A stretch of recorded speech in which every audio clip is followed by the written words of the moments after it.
happened to you? Was I've had my dick grabbed, yeah, like in Europe and a few other places. My butt, like somebody got up in there once and it, like made me jump, you know. And I'm on steps, so what if I fall, lady? right, You know what I mean? Like you get in there, you touch something you shouldn't be touching. I stumble. I have to cop the roll. I'm not the master of the roll. That's Ambrose. But yeah, very touchy. Some places and it was cool, but sometimes it gets scary because like you'll be in places that are like some countries are the culture's different. They're very touchy and they'll grab you and they go crazy.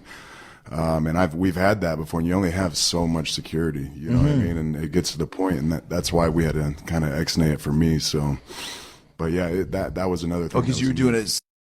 Yeah, for that. Really young, you know, especially with the twins, you know, I'd always be at their house. I'd stay at Junior's house all the time, man. For like, sometimes during the summer for like 2 weeks. And my mom would tell me, Joe, you got to come home. Come home. You know what I mean? You're my son. Yeah. But you know what I mean? With my brother already being gone, Matt was already doing his thing. He was an adult.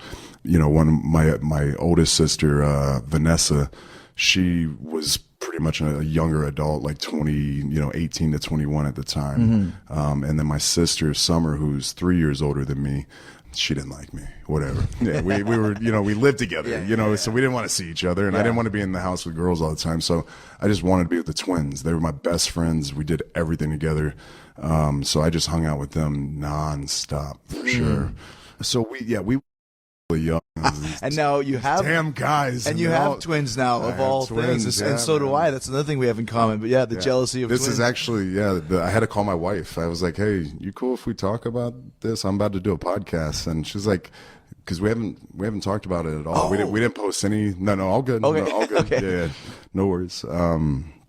We didn't post any pictures. Like you know how the internet is, especially with me sometimes. But we just wanted that moment for ourselves. And they're 4 months now, and God, they're cheers to those guys. I love them. Yeah, that's the thing, though. Like you said, you have these twins, and now my life has been dominated by twins at this point. You know what I mean? My closest relatives, you know, closest cousins, which are pretty much my best friends. You know what I mean? And my wife always says that she thinks I have like less friends than I really do, and